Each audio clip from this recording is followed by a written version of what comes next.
A few years ago, maybe like 4 or 5 years, a gentleman called me and was crying and was crying and was crying. True story. What happened? The gentleman said, I'm not lazy, apostle. My final result just came out and I did very well, but I had one single course. And it was a second semester course, he said. And where will I get the money? Me that I was happy that at least I would rest. You know, my mother has been waiting to just hear that my final result. And he cried and cried. And he said, well, he did not even call me to pray for him, maybe for a waiver or whatever it is. He just said, please, I should pray for him that God will help the mother understand.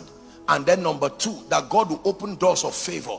But he said he believed that he did that exam well.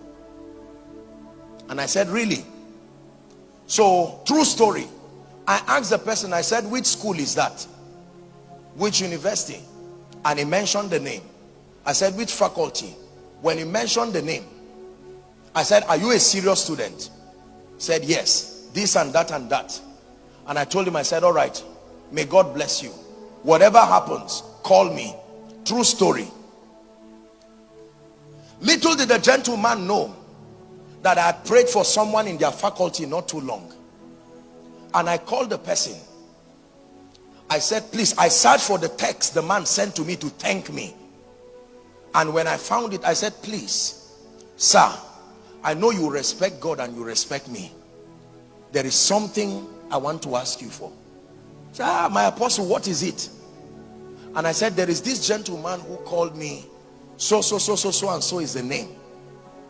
And the man asked a few questions, and I told him, I said, there is a course, please. I'm not saying you people should go and compromise on standards, but maybe you may need to look into this for this gentleman. He cried, and I truly understand his situation. And the man kept quiet. True story. He kept quiet for about a few seconds, and he said, he said, it is well. He said, no problem, I'll get back to you. About 3 or 4 days later, I received a text around 2 a.m. This guy saying he can't believe it. God is a miracle worker.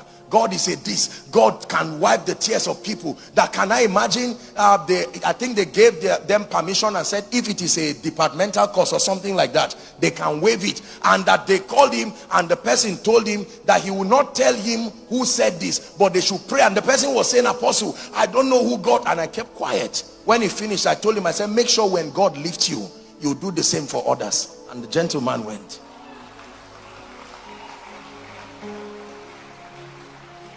Can I tell you, every blessing comes from God through men. Delay comes from Satan through men to men. One man who should sign for your promotion can say, your father offended me, you will remain here. And the person will sit on it, and you will remain there as if God is not answering your prayer. Can I tell you, when God says yes and men say no, yes remains in the realm of the spirit. It will take both God and men to say yes for yes to manifest here.